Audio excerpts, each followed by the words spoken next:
Chères sœurs, nous continuons notre méditation des Actes des Apôtres. Aujourd'hui, nous sommes au chapitre 4, versets 32 à 37. Les apôtres ont fini de prier, la terre a tremblé.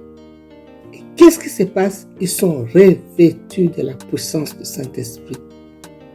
Étant remplis du Saint-Esprit, il y a une grande grâce de Dieu qui agit avec force en eux. Et tout est différent. Désormais, il n'y a que des bénéfices du Saint-Esprit à l'œuvre. Le Saint-Esprit est au volant. Premièrement, ils annoncent la parole de Dieu avec assurance. Ils annoncent la parole de Dieu sans crainte. Le Saint-Esprit est au contrôle de leur langage et au contrôle de leur message. Alors le Saint-Esprit les conduit à proclamer, à témoigner la résurrection.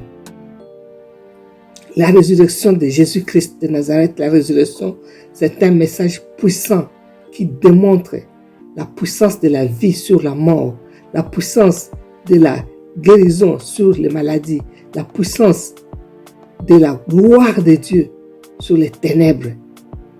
Jésus qui guérit, Jésus restaure, Jésus libère, Jésus sauve.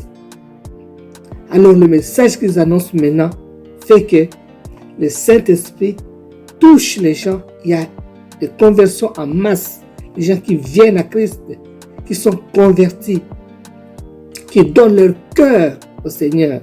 Et la Bible précise qu'il y a une parfaite unité de cœur et d'esprit qui règne entre eux. Pourquoi? Parce que le Saint-Esprit déverse dans leur cœur l'amour de Dieu. Et cet amour le conduit à aimer les autres et à partager, à ne plus être égoïste.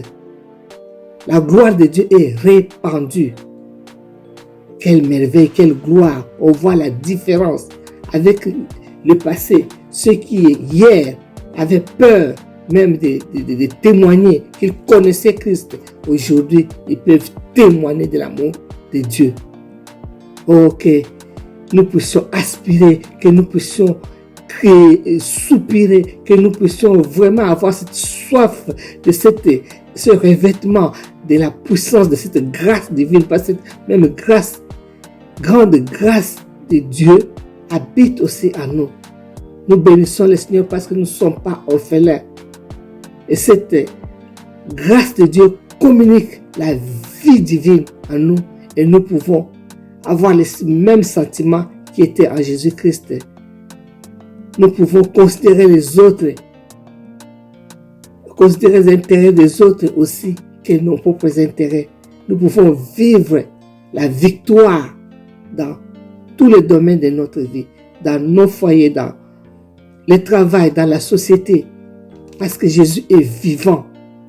Jésus est ressuscité des morts. Il n'est plus dans la tombe.